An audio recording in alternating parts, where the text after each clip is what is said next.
జై పూలే, జై భీమ్. ఏమైంది డల్ అయ్యారు అందరూ? బాగానే ఉన్నారు అందరూ?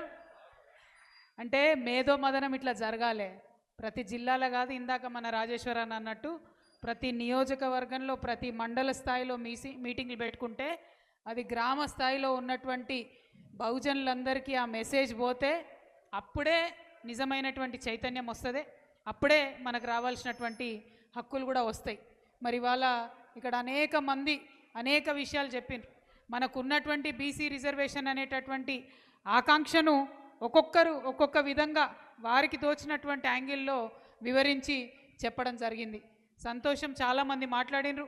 మాట్లాడలేకపోయిన వాళ్ళు, మాట్లాడియలేకపోయినటువంటి వాళ్ళు దయచేసి ఏమనుకోకండి. మళ్ళీ చాలా సభలు సమావేశాలు ఉంటాయి. ఇంకా లొల్లి బాగానే ఉన్నది, ఢిల్లీ దాకా ఉన్నది. కాబట్టి ఎప్పుడన్నా మాట్లాడవచ్చు.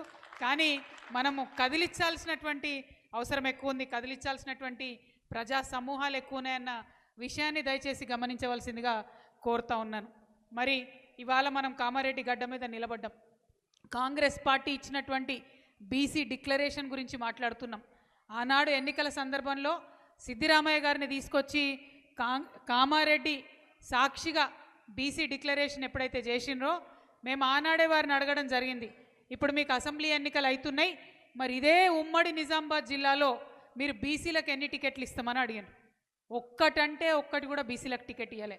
బీసీ డిక్లరేషన్ ఇదే జిల్లాలో వేసిండ్రు, కానీ ఒక్క టికెట్ కూడా, ఒక్క ఎమ్మెల్యే టికెట్ కూడా నిజామాబాద్లో ఇవ్వలేదు. అట్లా ఇవ్వకుండా ఆనాడే ప్రజల్ని వంచింది. అయినప్పటికీ ప్రజలు ఆ అలవిగాని హామీలకు ఇక ఏదో అయిపోతుందేమో అనేటటువంటి విధంగా వీళ్ళందరూ కూడా మభ్యపెట్టేటటువంటి ప్రయత్నం చేస్తే మరి ప్రజలు పోని వీళ్ళకు ఒక అవకాశం ఇచ్చి చూద్దామని అనుకున్నారు. ఇవాళ కూడా నేను ఒకటే మాట మాట్లాడుతున్నా, రాజకీయాల్లో గెలుపోటములు ఉంటాయి.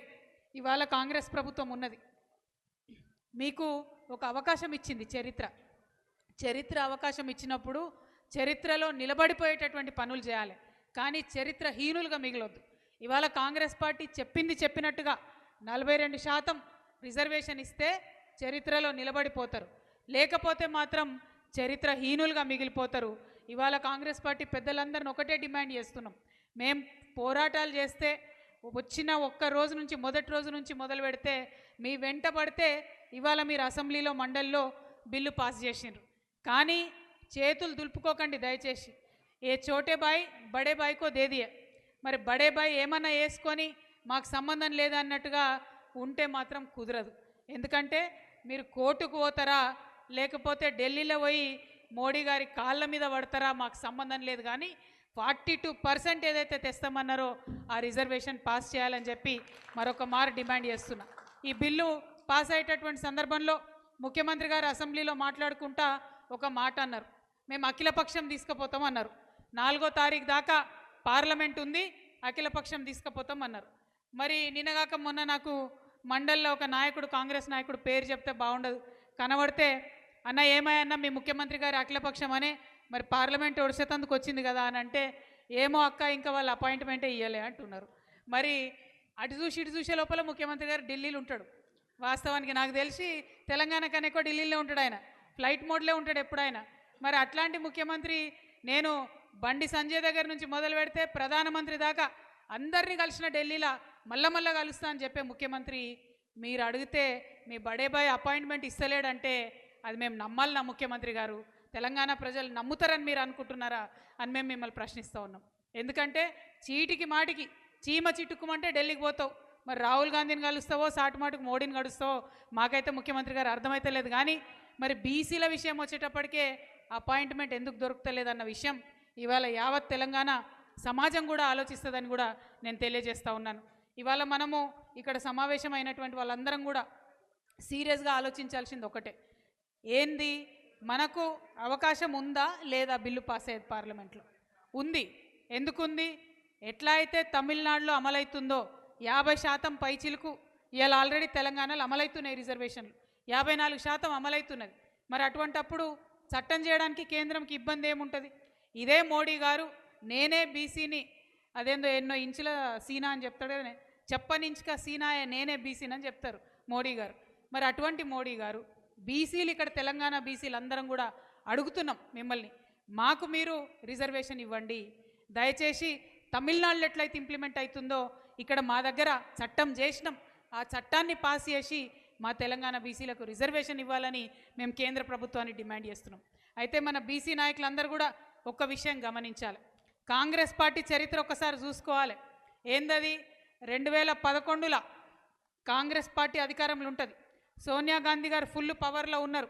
ఆనాడు బీసీ కులగణన చేస్తామని చెప్పి 4500 కోట్లు ఖర్చు పెట్టి మొత్తం జనాభా లెక్కలని చేసినాక ఏమైందో ఏమో ఆ లెక్కలు ఇంతవరకు కూడా బయటకు ఇయ్యలే. మరి ఎందుకు ఇయ్యలేదు అంటే సమాధానం లేదు. 4500 కోట్లు గంగలో పోసిండ్రు, లెక్కలు అయితే ఇయ్యలేదు. అట్లనే కాంగ్రెస్ పార్టీ బీహార్లో మేము కులగన్న వేస్తామని చెప్పిన, కులగన్న వేసిర్రు. అక్కడ కాంగ్రెస్ పార్టీ ముఖ్యమంత్రి లేడు కాబట్టి మన బీసీ బిడ్డ తేజస్వి యాదవ్ ఉన్నాడు కాబట్టి ఇగో 66% బీసీలు ఉన్నాం అని ఆయన లెక్కనైతే బయటకు చెప్పిండు. కానీ కోర్టు కొట్టేసింది, చెల్లదు, మీరు సరిగ్గా లెక్కలు చేయలేదని చెప్పి కోర్టు కొట్టేసింది.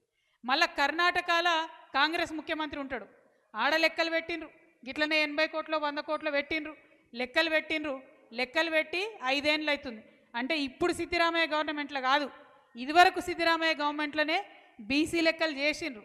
కానీ ఆ లెక్కలు ఇంతవరకు కూడా బయట పెట్టలేదు. అంటే మనకేమర్థమవుతున్నది? కాంగ్రెస్ పార్టీ అధికారంలో ఉంటే సోనియమ్మ ఉన్నా, రాహుల్ గాంధీ ఉన్నా, సిద్ధిరామయ్య ఉన్నా బీసీల జనాభా లెక్కలు మాత్రం వాళ్ళు ఎక్కడ కూడా బయట పెట్టలేదు. అదే కోవలో ఇవాళ ఇక్కడ రేవంత్ రెడ్డి గారు కాంగ్రెస్ పార్టీ ముఖ్యమంత్రిగా జనాభా లెక్కలు చేసినామని చెప్తున్నారు, 46% బీసీల లెక్క వచ్చిందని చెప్తున్నారు. కానీ ఇంతవరకు 46% మేము ఎట్లుంటాం, 52% ఉన్నామని కేసీఆర్ చెప్పిండంటే మళ్ళీ లెక్కలు చెప్తలేరు. అంటే వీళ్ళ పద్ధతి, వీళ్ళ పంద, వీళ్ళ చరిత్ర ఒక్కసారి దయచేసి అర్థం చేసుకోవాలి. అందుకే మనం ఇవాళ డిమాండ్ చేస్తున్నాం, మీరు లెక్క పెట్టండి, మీరు లెక్క పెట్టింది చూపించండి, ఆ లెక్కలు గ్రామాన చూపించండి. ఎక్కడన్నా తప్పుంటే మేము మీకు సరి చేసి చూపిస్తాం. ప్రభుత్వం భేషజానికి పోవద్దు. కేసీఆర్ గారు ఉన్నప్పుడు మనం ఏం చేసినాం? మొదలు పెన్షన్ ఇచ్చినాం బీడీ కార్మికులకు, ఇస్తే అత్త కోడలకు కొంచెం పంచాయతీ అయింది. మళ్ళీ కేసీఆర్ సార్ దగ్గర పోయి చెప్పినాం మనం, సార్ ఇంట్లో ఇద్దరికి ఇవ్వండి అంటే భేషజాలకు పోకుండా బీడీ కార్మికులందరికీ పెన్షన్ ఇచ్చినాం. అంటే ప్రభుత్వం అంటే ప్రజల నుంచి ఫీడ్బ్యాక్ వస్తే సరి చేసుకొని ముందుకు పోవాలి, పనిచేసేది ప్రజల కోసమే కదా. సో అట్లనే ఒకవేళ బీసీ గణన సరిగ్గా జరగలేదని బీసీ వర్గాలు భావిస్తే ఖచ్చితంగా వాళ్ళు సాటిస్ఫై అయ్యేటట్టు ఆ లెక్కలు డిస్ప్లే చేయాలి, గ్రామ పంచాయతీలో డిస్ప్లే చేయాలని కాంగ్రెస్ ప్రభుత్వాన్ని నేను కోరుతా ఉన్నా. ఇక బీజేపీ ఎంత ఘోరం అంటే జనగణన వేయాలి, కులాలను లెక్క పెట్టాలి, కులగణన వేయాలి అని చెప్పి అనేకమైనటువంటి మంది కోర్టులకు పోయినారు. సుప్రీంకోర్టుకు పోతే ఏమాత్రం మొహమాటం లేకుండా బీసీ ప్రధానమంత్రి అని చెప్పుకునేటటువంటి నరేంద్ర మోడీ గారి ఆధ్వర్యంలో నడిచేటటువంటి కేంద్ర ప్రభుత్వం మేము కులగణన చేయము అని చెప్పి వాళ్ళు అఫిడవిట్ వేసినారు కోర్టులో. ఇది ఎప్పుడు వేసిర్రు? 2017లో వేసినారు. మరి 2017లో ఆయన అఫిడవిట్ వేసిండు, ఆ విషయం కాంగ్రెస్ పార్టీకి తెలియదా? మేనిఫెస్టో చేసేటప్పుడు తెలియదా? చట్టం చేస్తే బీజేపీ ఒప్పుకోదని తెలియదా? అయినా మనని మోసం చేయడానికి ఈ మాట ఇచ్చారు. ఇవాళ నేను బీజేపీ పార్టీని అడుగుతున్నా, మీరు అక్కడ కులగణన చేయమని చెప్పిండ్రు, కానీ ఇక్కడ తెలంగాణ బీసీ సమాజం కోరుకున్నది, మేము పోరాటం చేసినాం, ఇవాళ బిల్లు వచ్చింది, బిల్లు పాస్ అయింది. మరి ఆ బిల్లు మీరు తక్షణమే పాస్ చేయాలి. ఎట్లా అయితే తమిళనాడులో ఇంప్లిమెంటేషన్ అవుతుందో అట్లా తెలంగాణలో ఇంప్లిమెంటేషన్ అయ్యేటట్టుగా బీజేపీ మాకు సహకరించాలని చెప్పి ఇక్కడ భారతీయ జనతా పార్టీని నేను డిమాండ్ చేస్తూ ఉన్నా. మోసం చేసి మభ్యపెట్టి అబద్ధాలు చెప్పి 8 మంది ఎంపీలను గెలిపించుకున్నారు బీజేపీ నుండి. మరి అలా 8 మంది ఎంపీలను నేను డిమాండ్ చేస్తూ ఉన్నా, మీరు పార్లమెంట్లో గలమెత్తండి. మా తెలంగాణలో బీసీ బిల్ అసెంబ్లీలో పాస్ అయింది, మాకు వెంటనే ప్రెసిడెంట్ ఒప్పందం చేయాలి, ప్రెసిడెంట్ సంతకం చేయాలని చెప్పి బీజేపీ ఎంపీలు ఒత్తిడి చేయాలి. బీజేపీ ఎంపీలు కాంగ్రెస్ నాయకులు చెప్పిన మాట తప్పితే ఇదే కామారెడ్డిలో ఎక్కడైతే మీరు బీసీ డిక్లరేషన్ చేసిరో ఇదే కామారెడ్డిలో తెలంగాణ జాగృతి యునైటెడ్ పూలే ఫ్రంట్ నుంచి మేము కూడా డిక్లరేషన్ చేస్తూ ఉన్నాం. మీరు మాట తప్పితే మిమ్మల్ని గ్రామాలలో తిరగనిచ్చే ప్రసక్తే లేదు. మేము వేచి చూస్తాం, సమయం ఇస్తాం, అవసరమంటే మీతో పాటు ఢిల్లీకి వస్తాం, బీజేపీ మీద లొల్లి వేస్తాం.